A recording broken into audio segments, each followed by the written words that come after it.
Hey everyone, back in the chess video. Today we're going to be looking at a game I played against a 2070 player where I played the Alapin Sicilian, and it's a good example of finding plans and ideas in positional games where you're trying to convert a winning advantage, but there's not an obvious plan to do that, so it takes a little bit of kind of maneuvering and planning on your end. So a lot of times you'll find yourself in a game where you're up a pawn or up some material, and there's not a clear plan of how to convert to a win. So this is going to be a good example of how to find plans and do that. So it starts with e4, um, c5, c3. We are in the Alapin Sicilian. d5, oftentimes striking in the center, recapturing with the queen. You can push, but then you get, out of normally what I play, and then maybe you'll have knight here, knight here. I try not to play this too much because then I feel like black gets a really good space advantage of the center. Black's a little bit better. So I try not to play this, but this is an opening you can play. I play e takes d5, queen takes d5. Here, normally white comes here. Black will develop here, looking to put pressure with the bishop here. Black is gonna, white's gonna look to expand in the center. Black's gonna look to support that d4 square with knight c6. So those are kind of typical ideas and typical developing moves. E6 is a book move. I'm not super familiar with why this is such a good move. I know, like you can see knight there and maneuvering for this d7 square, but that's pretty easily defended. Exactly sure what the idea here is. I've seen people expanding here and putting the bishop here, but nothing too good from what I've seen. d4, immediately expanding in the center. Any checks can just be met with a bishop block.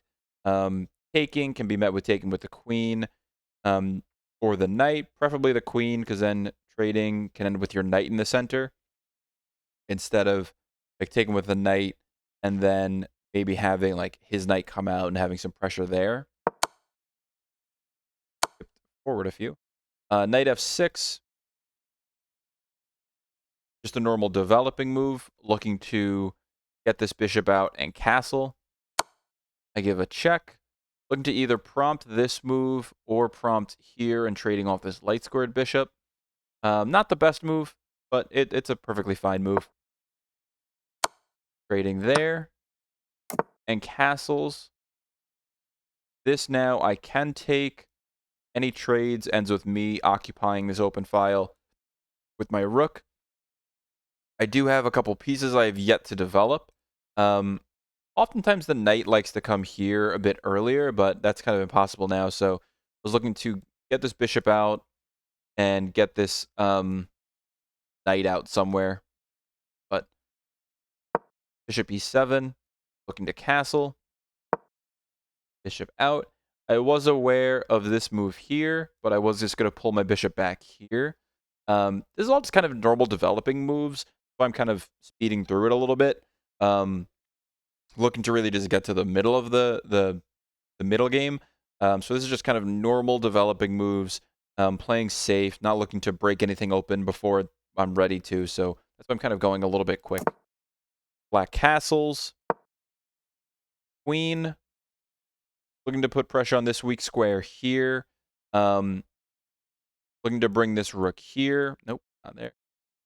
Putting pressure here. So just kind of getting my pieces to better squares. Not looking to take just yet because I'd like to develop this knight somewhere. The only other square is d2, but then it's going to take another move for me to bring it to another square where it's not only defended by the bishop. I guess the bishop and the knight. So it's going to take a little bit more moves for me to fully develop. Opponent plays b6, just defending that pawn, creating a little bit of a pawn chain here. Taking here would encourage him to take with the bishop. Defended pretty well. Make a little luft because now knight coming here, you go here. Pawn takes, bishop takes, and get kicked around pretty quick. So just looking to make a luft and bring my bishop back if needed. Knight d5 is played. I forget if I pull it back. I think I just pull my bishop back. Not looking to make too much kind of moves. I think I just pull it back. I don't think I went anywhere. I don't think I would go anywhere else. All right, bishop g3. Knight c6. Still just kind of normal developing moves all the way. Like, we're at move 12, and it's just normal developing moves. Even game. No one's made anything too drastic. No real exchanges. Just normal developing moves so far. And I think this is kind of a pause. I think this is a bit of a difference between a like 19, 2000, 2100 and above on chess.com versus like lower rated around like 8, 9, 1000, or even like 1100, 1200, 14, 15. You're going to see at the higher levels more solid play in the opening, leading to less chances for just tactics or attacking chances. And so you see we're on move 12, and so far we've just played normal developing moves that haven't really caused much in the way of imbalances in the position, much in the way for tactics, or much in the way for attacking plans for either side. And I think as you go along the rating ladder, you're going to see that it takes further and further into the game before one side kind of cracks and either an imbalance gets made purposely or on accident, or tactics come available. So I think that's kind of the difference as you go up the rating ladder, and you might be watching this if you're like 1,000 or 900 or something and wondering, how do you get to these, how do you get to this kind of place of just normal development moves and even middle of the game where normally maybe in your game you might have like some exchanges already or like the center is broken open. Kind of just want to look for normal developing moves that follow opening principles of, developing your pieces, getting castled before you break open the center, creating luffs for your king, things like that. We continue. Rook d1, protected by my queen. My queen can get kicked out a little bit, but then it just comes back to c2. So really nothing to worry about. C4, putting a little bit of a clamp in my position. This knight is a bit offsides being on the side of the board, so it's going to take another move or two to be able to kind of reroute to a better square. This knight is in a good square. It's protected by the pawn. Knight in the center. So this knight is a good knight. This knight is a bad knight. This knight is undeveloped. So I could go a3, but then it doesn't really have any prospects. a3, d2, I would have to move my queen anyway. So probably looking to develop this to d2, 4. d2, putting pressure on c4, but really it's pretty well protected. That's kind of what my thoughts were at this point in the game. Knight bd2, rook a to c8, protecting this pawn. Though I wasn't really attacking it, I wasn't really capture it. Developing my knight to a little bit of a better square. Eventually pulling my bishop back, putting my knight there. Something along those lines. Rook fd8. So a little bit of a mistake here. Looking like a normal developing move. Putting some defense on this center file that may open up in the future. It's a mistake because the idea that white would then have is knight here, knight eg5, bishop takes. I think it's just knight take back. And then you're obviously threatening this mate, but he has to do something about that. So it's going to be... Oh, I thought it was e6, but f5, that's it. I would imagine that's pretty, but it looks like that's best. Rook e1, putting pressure on this weak pawn. So it's a mistake because white starts to get some attacking ideas on the king side, and in order for black to defend it, he just has to have create some weakening or play some weakening moves that are going to be long-term imbalances for the position for the black side. I just want to go back. Bishop takes, knight takes. Instead of f5, what about 6? That's what I imagined he would have played. You know, this probably is a bad move because I have this dark squared bishop that black doesn't have, so that's probably why that's a bad move. Knight e4. Kind of threatening that, not really. It's protected by the knight. F5 anyway, and now, oh, look at the king is just so weak. All right, so that's why that's a bad. I play a4, looking to prevent any pawn pushes, but it's a miss. I think it's a miss. What is it? This knight can hop in. I saw that after I played a4, but okay, still the knight. Oh no, it's a miss because of the knight g5 idea. Never mind, I'm reading it wrong. a4. This is a bad move. Even if it wasn't a miss because of knight g5, because now this knight can just hop in, and it's just going to be a thorn in the position for a while. I know I remember I looked at here and trying to trade off here, but oh yeah, then this rook would have to come here anyway, to a2, and it would have just been a kind of bad position. So a4, if I can go back, I would not have made a4. I did not like that move. H6, creating a little luft for the king, preventing any knight g5 ideas. Sticking a knight in the center, knight e5. So here, it's still even. I was just trying to look for developing moves, bettering my pieces, getting them in positions where an attack could be made, but I didn't see any obvious plans. I knew this knight could get kicked out pretty quick with f6, but I was kind of hoping he would play f6 so that it would be a weak square around the king, and then e6 would be weak. So knight in the center, attacking the queen, but I really wasn't looking. I didn't really care where the queen went that much. I was looking to just kind of prompt f6, but you can see a lot of pieces are still on the board. Pawns are still on the board. Not obvious plans. Knight maybe can come there, putting pressure there, but not really. So no obvious plans just yet. Still waiting for someone to kind of blink and make a move. He goes queen e8. Just a only good move, or not only good move, but the best move in that position. My idea here was just coming knight d2, attacking that pawn, but I just didn't see anything else. Knight b3. Rook a2 is really the only thing to do here. Go here, you lose the pawn, so rook a2, and then trading off the knight is really the only thing to do here. So no real advantage. Just have an even maneuvering game. Rook a2. Knight back. Not sure why he went knight back. Says, what is it? f5.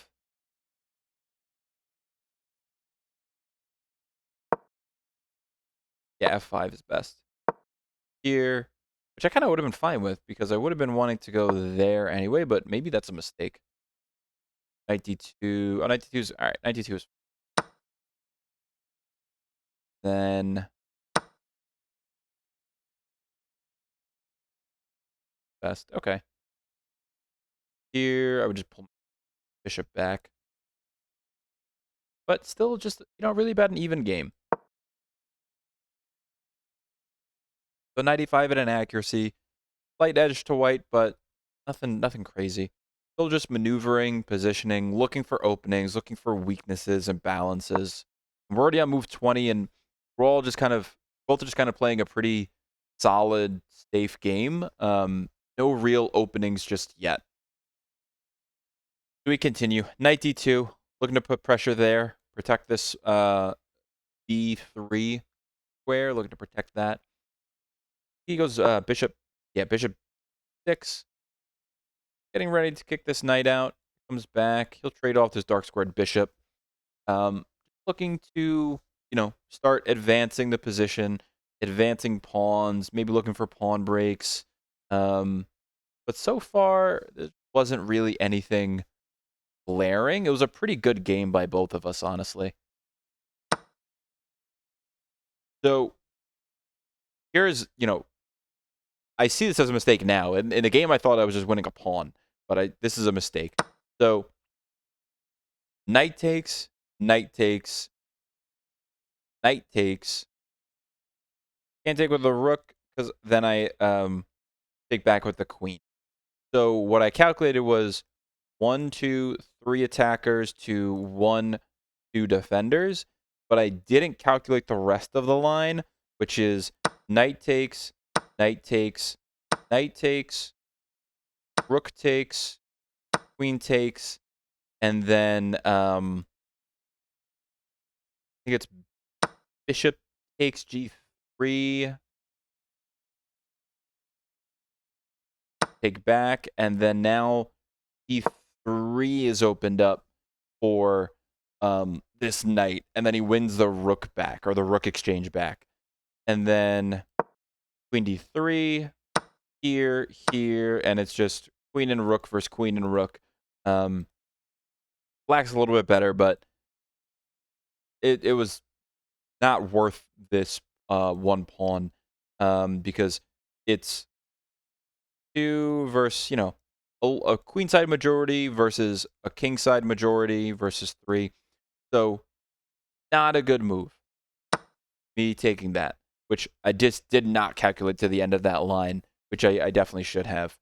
So I think it's knight here,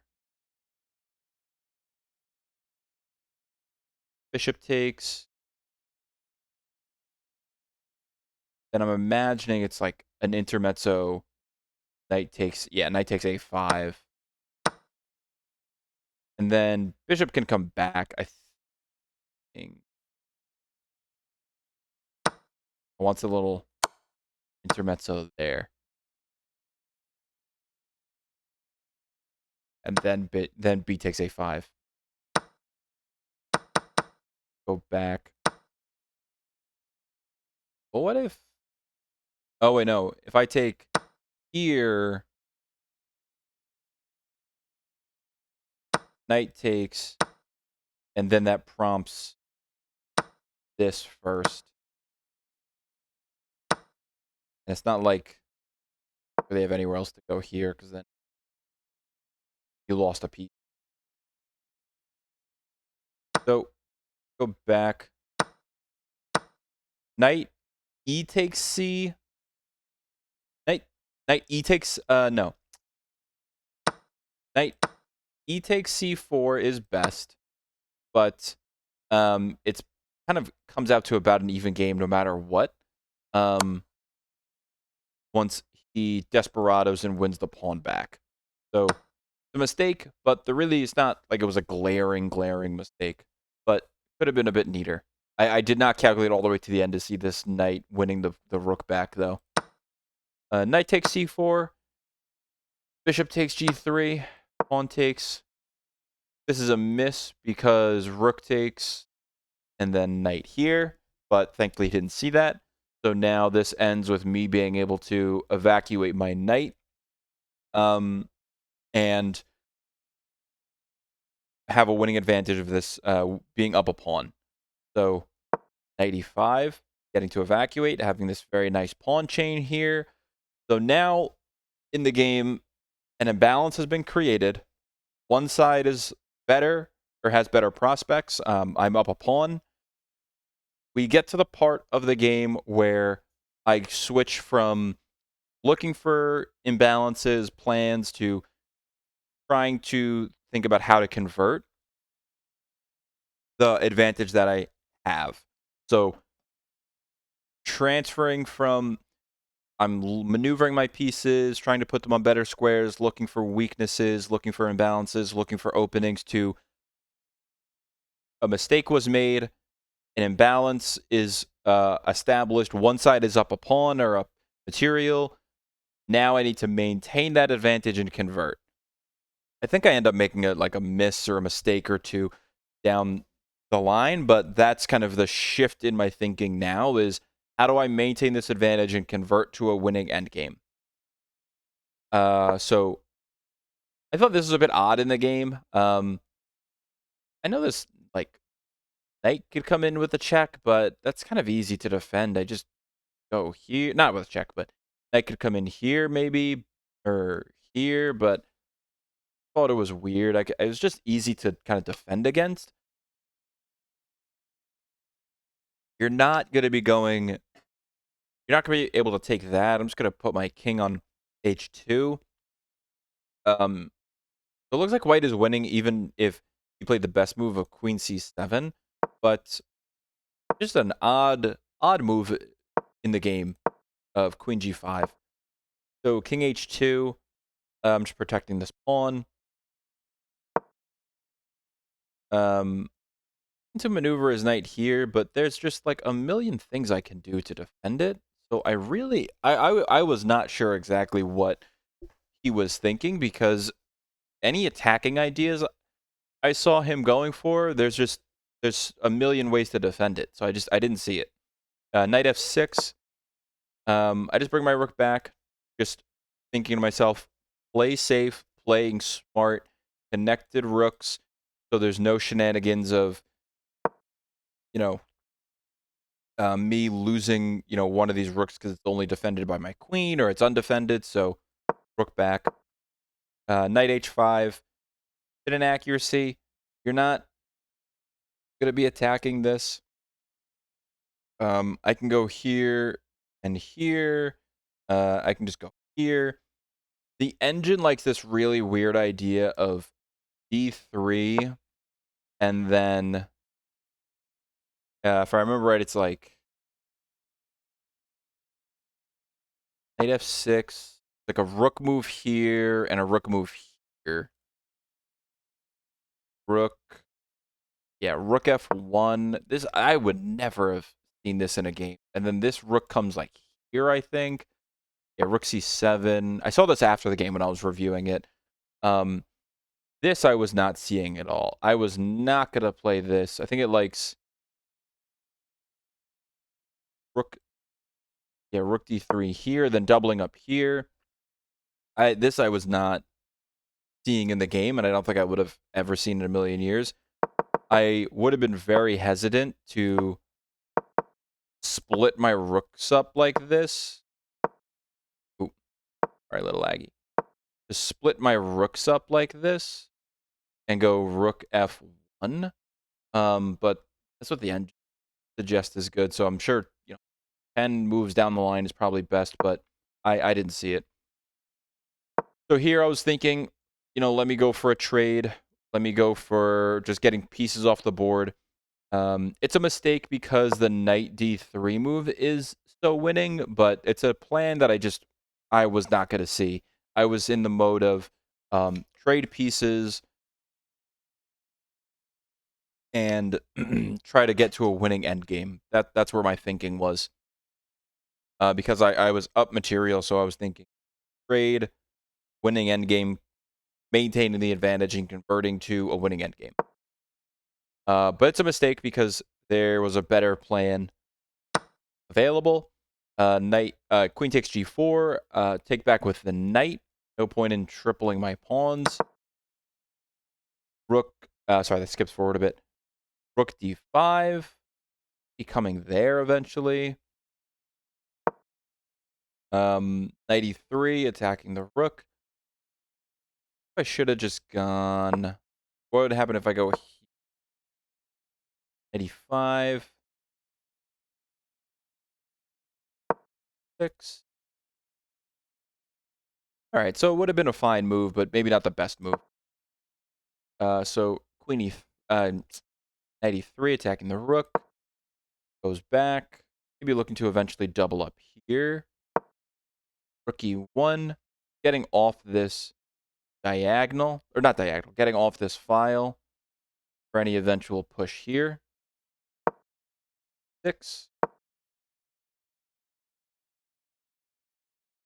maybe maneuver here, opening up this rook in case this knight tries to hop in, but just a bit of a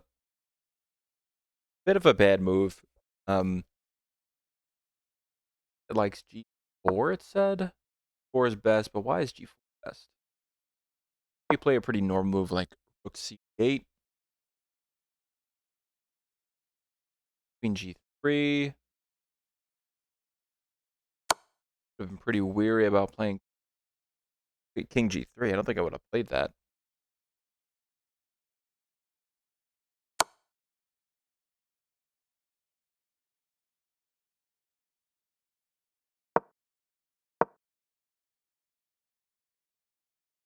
I don't think I would have played these moves. I know it says white's still up, but I don't like the idea of this knight getting in here. Back to the game.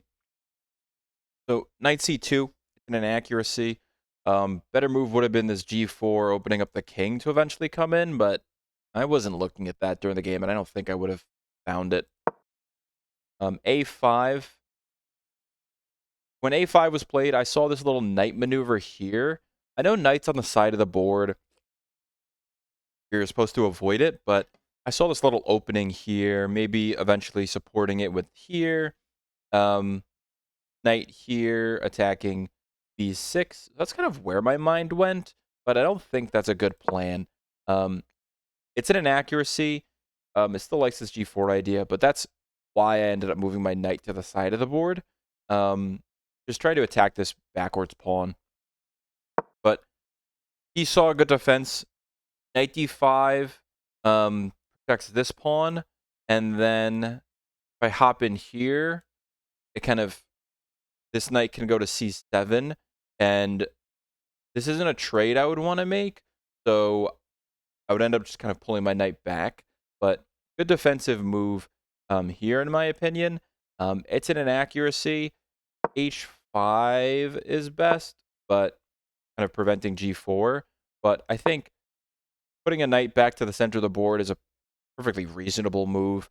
I probably would have played it if I was black. So knight D5. Knight B5 is an inaccuracy.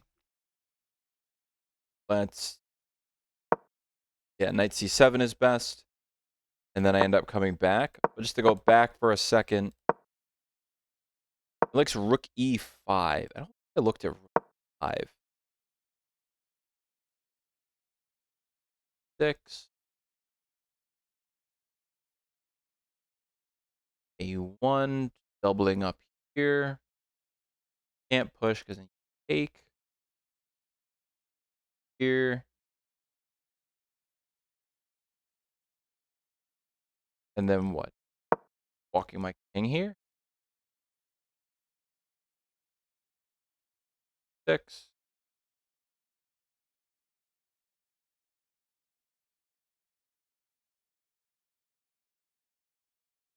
Seven, then just kind of walking. Okay, to the center. All right. That is not something I was looking at, but I can see why that's better. Better than knight B5. All right, so knight C7, trying to offer this trade. Not a trade I'd want to make to double my pawns. Not a trade I would want to make to help him connect his rooks back together. So I just move my knight back, looking to reroute it. He goes F6, looking to maybe break open the center, get some activity going.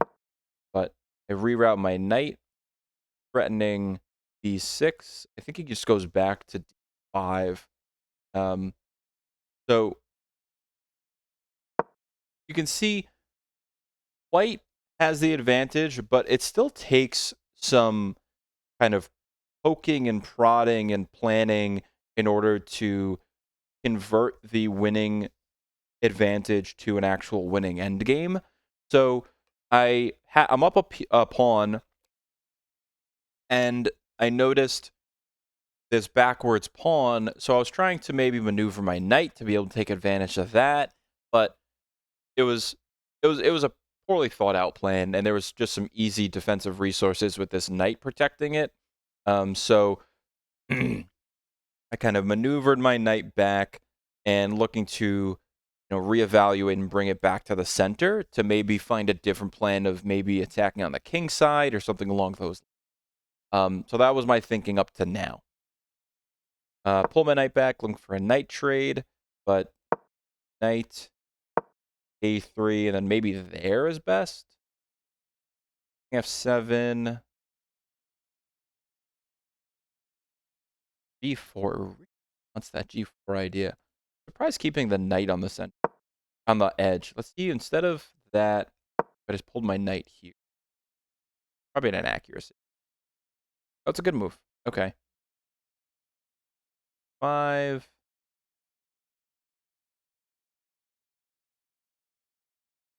Thing. All right, and bring in the king to the center. Best. Knight e3. Looking to trade down. Doubling my rooks. These two are going to come here and defend this pawn. So at this moment, I'm thinking to myself, how can I use this doubled rooks to break through in the center? That's what I'm thinking to myself. See, I lost a bit of an advantage playing poorly, but this pawn is a little bit too advanced. Not really a way to attack it because this rook came here. I can just support it with b3, and it can't. This rook can't capture c3 because it's defended.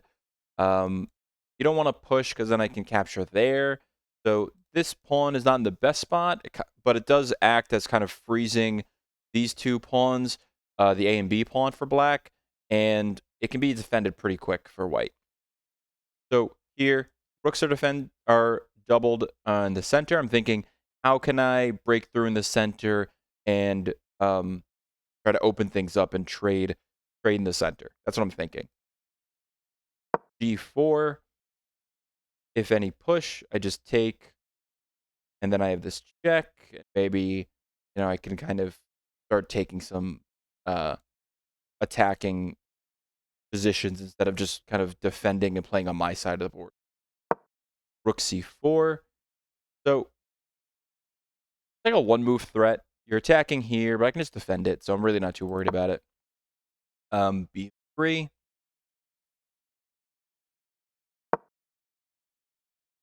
And where was it? Yeah, rook back. 7. King g3, getting my king to the center. e5 doesn't really freeze my pawns at all. Doesn't really support this. I'm not exactly sure why he played g5. Doesn't really accomplish anything. I have enough pawns on this side of the board that it's not like he can just kind of pawn storm down kingside at me. And his rooks are on the other side of the board, so those aren't going to help him. So I'm not sure why he played g5. Doesn't really accomplish anything.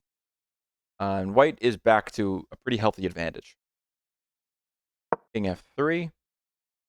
I think I make a mistake coming up where I should have pushed my king a little bit forward, but I was a bit passive. But I think I should make a mistake coming up. Rook c6, just doubling up, protecting e6. e3, yeah. So g3 is an inaccuracy. It wants king e4. I don't think I would have played this because I was worried about here, takes, here, and something happening here. This is kind of what I was worried about. I don't know why I thought this was so dangerous. It's really not, but I misevaluated it. I thought this was going to be a pretty bad day for me, but it looks like it actually wasn't that bad, or isn't that bad. So g3, just looking to support my pawns in the king side and eventually push that forward a bit more. It's an inaccuracy. I'm still winning, but king e4 is best, which I just wasn't seeing in the game. Rook d5. Any exchanges can be recaptured with check. So that's what rook d5 does. h4. I was looking to try to open some things here, maybe bring this rook here, but a bad move. Weakens too much. G takes h4, takes h4. Pawns can pretty quickly cause some issues. I take here, then these are doubled. This rook is coming here, so just a bad move by me. Bad move. So I play h4. Thankfully, he doesn't bother taking. This is a pretty bad move. I could take here, putting pressure on this rook.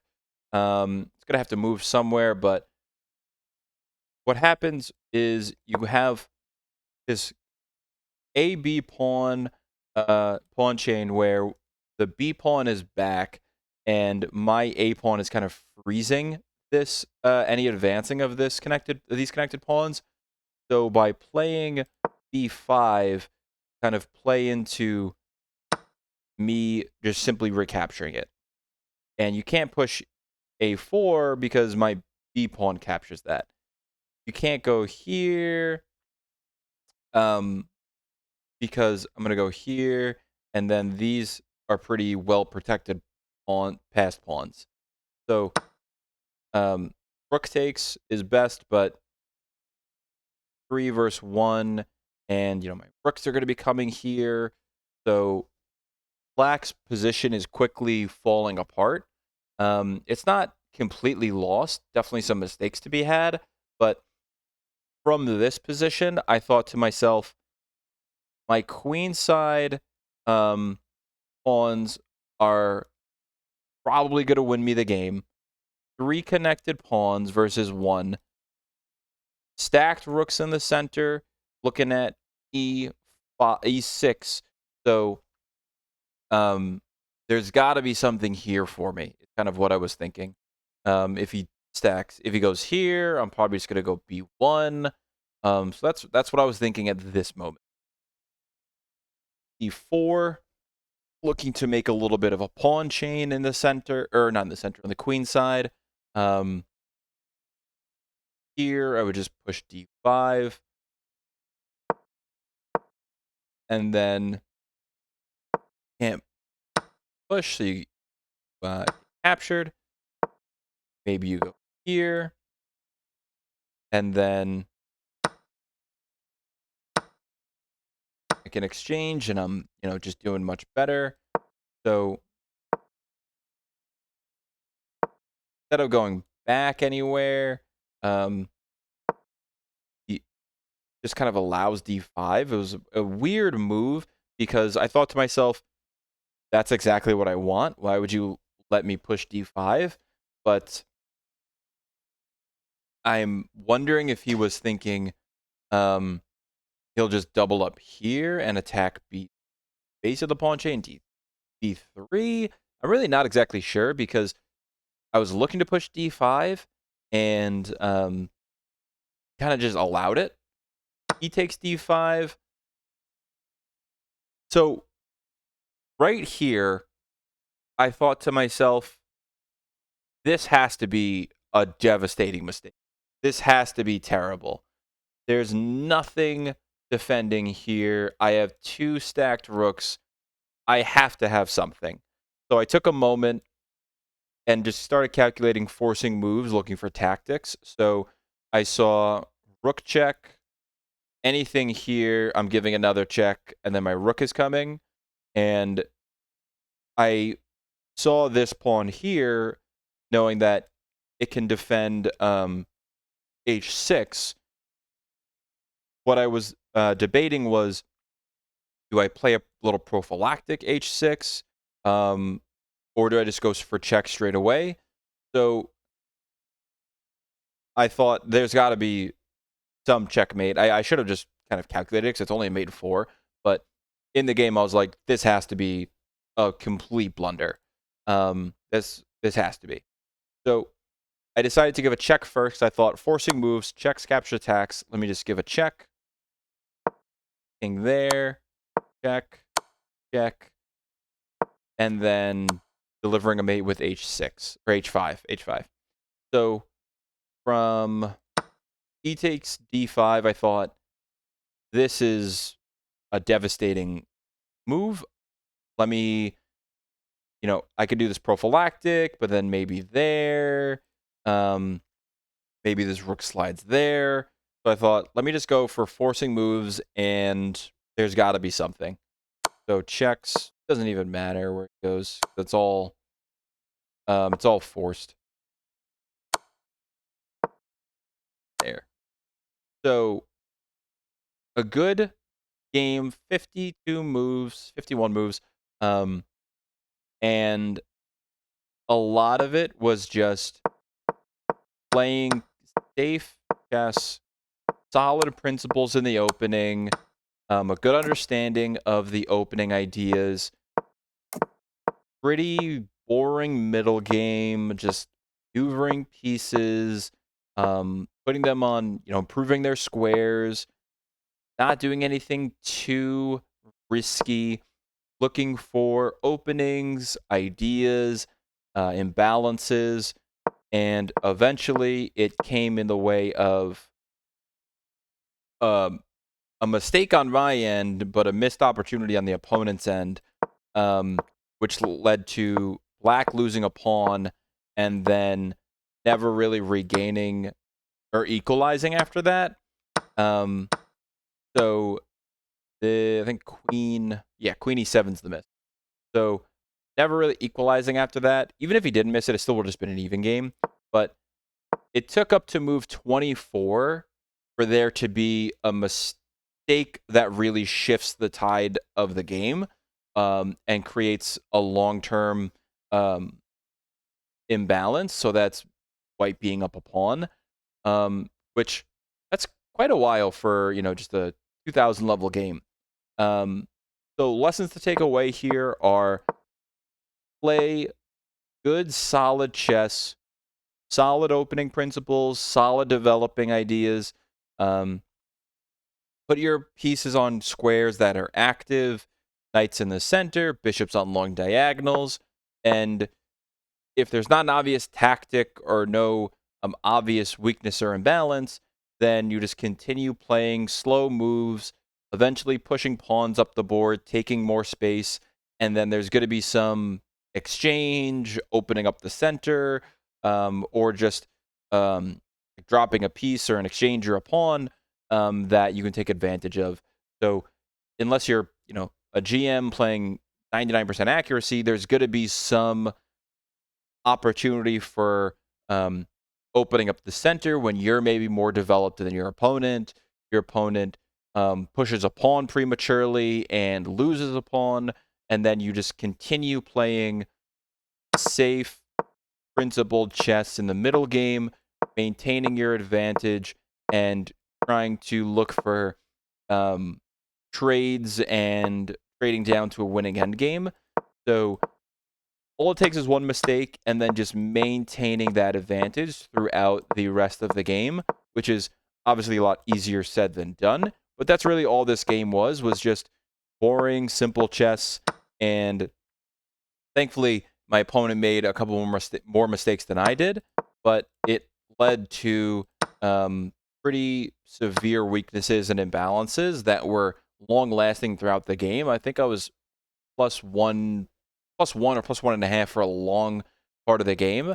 And up until the end when he blundered checkmate, white didn't have a super obvious plan. It was just trying to convert, but it wasn't like, trading down and threatening checkmate. It was just trading, improving my pieces and trading for a winning endgame. And then thankfully just ended in checkmate through pretty obvious blunder, but this was a great game. I think it was a pretty high-level game, and definitely something to learn about positional chess and positional ideas and playing safe, developing moves that can lead to taking advantage of a weakness or a mistake of your opponent, and then riding that out to the end game as you continue playing safe moves, principled chess, and convert into a winning end game. That was the idea with this game. All right, I'll see you guys in the next one.